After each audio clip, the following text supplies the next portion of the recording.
সুযোগ দিয়েছি বলে যেখানে অসম্মানিত হয়েছি, সেখানে খারাপ লাগাটাও অসম্মানিত হওয়ার কারণে যতটা অনুভব হয়েছে তার চেয়ে বেশি খারাপ লেগেছে এই ভেবে সম্পর্কটা বিশ্রী হয়ে গেছে। যতই পছন্দের স্থান হোক সেখানে আর থাকা হবে না।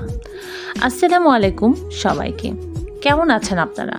নিয়ে আসলাম আরেকটি সুন্দর ভিডিও, আমার সাথেই থাকবেন। এটা ছিল একটা সুন্দর জায়গা যেখানে আমরা ঘুরতে গিয়েছিলাম, আর কমেন্টে জানাবেন অবশ্যই জায়গাটা দেখতে কেমন লেগেছে আপনাদের।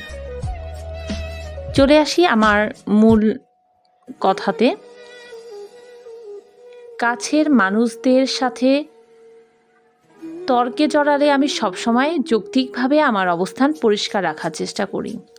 এর কারণ সম্পর্কে মূল্যায়ন, সেখানে যদি কেউ নিজেকে সঠিক বোঝাতে গিয়ে আমাকে অসম্মান করে কথা বলে, আমি মেনে নিতে পারি না।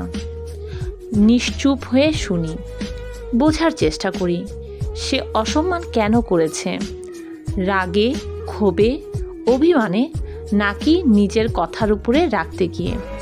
তারপর যদি অনুভব করি এটা আমার ব্যক্তিত্বের অপমান, আমি আর সেখানে কিছু বলতে পারি না, চুপচাপ চোখ নামিয়ে সরে আসি। ধন্যবাদ সবাইকে এত সময় নিয়ে যারা আমার এই ভিডিওটি দেখলেন, তাদের সবাইকে জানাচ্ছি অসংখ্য ধন্যবাদ। পরবর্তী ভিডিও দেখার জন্য আমার চ্যানেলটি ফলো, সাবস্ক্রাইব, লাইক এবং শেয়ার করতে ভুলবেন না।